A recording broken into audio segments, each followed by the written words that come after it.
Long before time had a name, the gods themselves wept in their heavenly realms. The great demon, Mahishasura, had conquered all three worlds.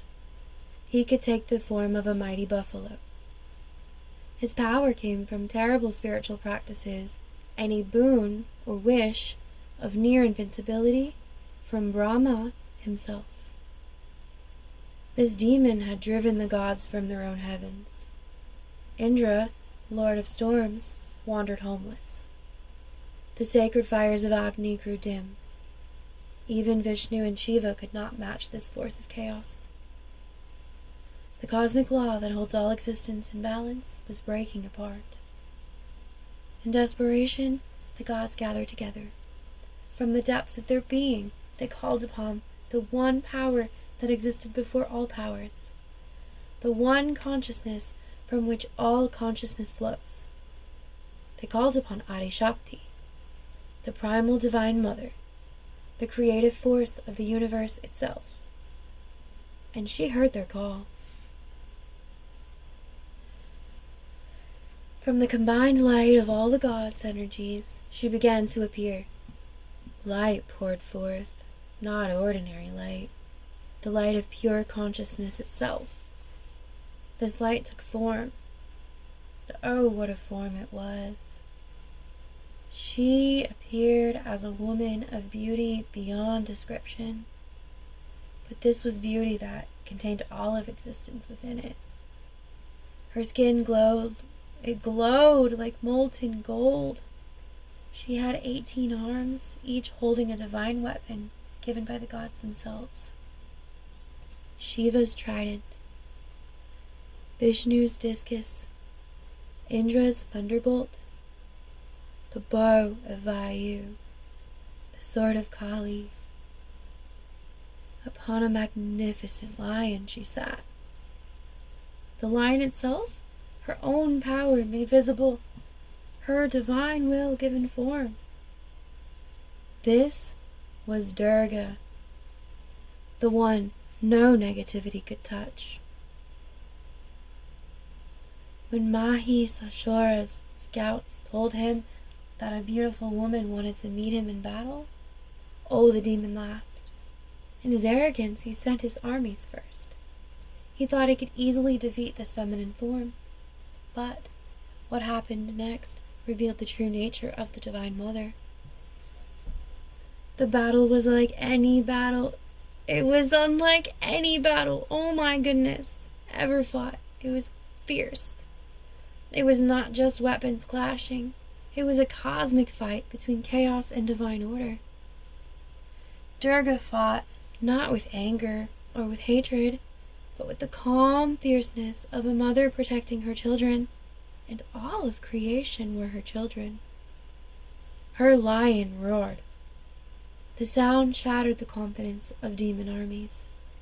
Her weapons moved with the precision of cosmic law itself. Each strike was not just an attack on an enemy. It was restoring balance. It was healing the wounded cosmos. For 9 days and nights the battle raged. Mahishasura saw his armies destroyed. Finally he took his true form. A massive buffalo, so large and dark he seemed to block out the sun itself. His hooves shook the mountains. His breath poisoned rivers. His roar split the sky. But the Divine Mother smiled when she saw that this ultimate show of chaos and evil. Not a cruel smile. The smile of a mother who knows that her child's tantrum, however violent, cannot disturb the peace of her love. In that moment of final confrontation, she revealed her true nature. She was not just a being with great power. She was power itself. She was not a goddess among gods. She was the very consciousness in which all gods appear and disappear. She was both the creative force of all of existence and the pure awareness that witnesses all creation. With her trident, she pinned the great buffalo demon to the earth. As Mahishasura tried to escape in his own demonic form, she cut off his head with her sword. His reign of chaos ended forever. The true miracle was not the death of the demon. It was what happened next. As Mahishasura died, his negative energy was not destroyed. It was transformed, absorbed back into the Divine Mother's infinite compassion, recycled into the raw material of new creation. Even destruction, in her hands, became an act of love. The gods rejoiced and praised her with ancient hymns still chanted today. You are Lakshmi in the lotus of prosperity. You are Saraswati in the waters of wisdom.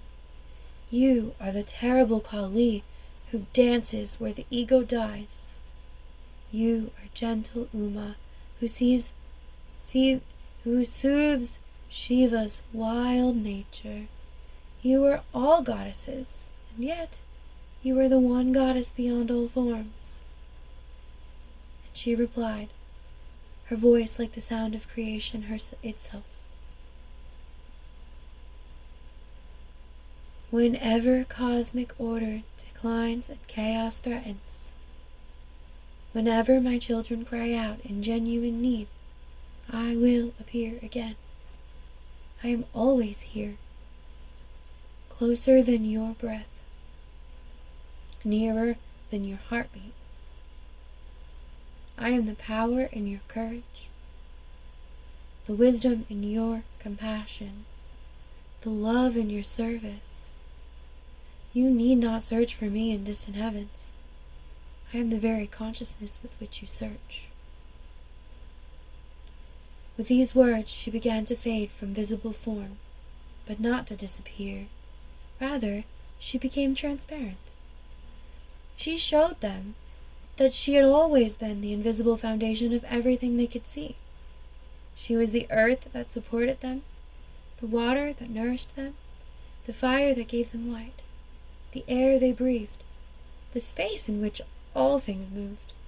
She was the power of their own awareness, the love in their own hearts, the wisdom that guided them from within.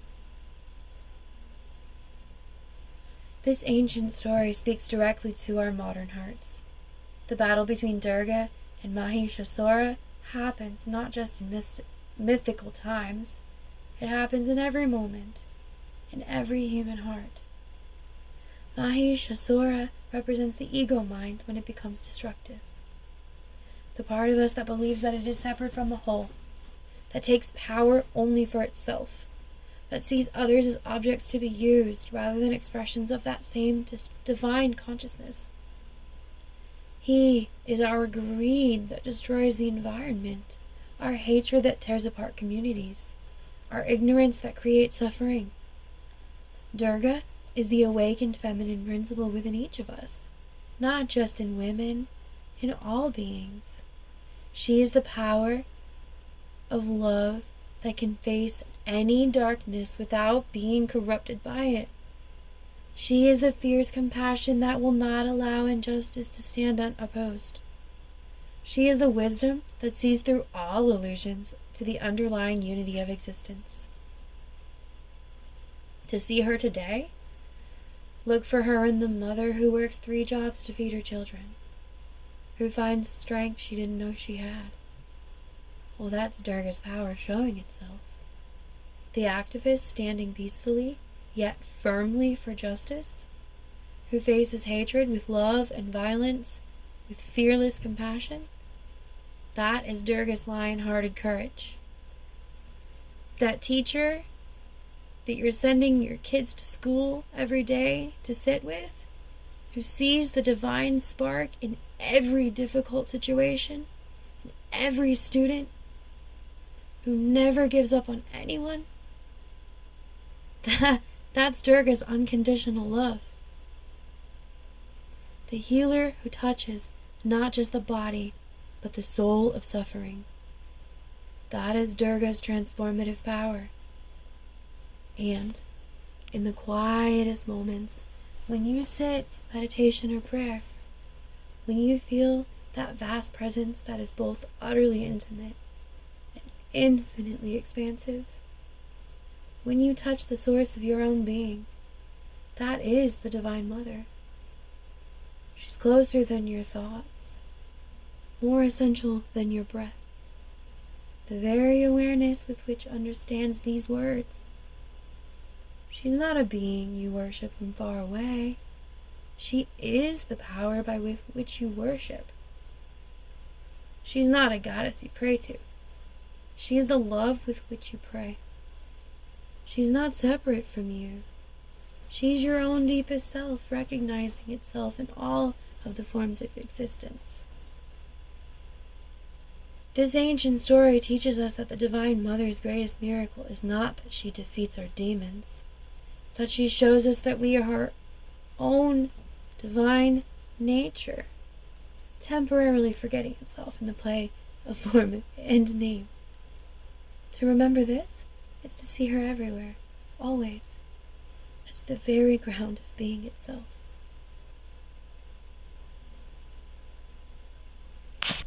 Thank you for listening. Please like and share and follow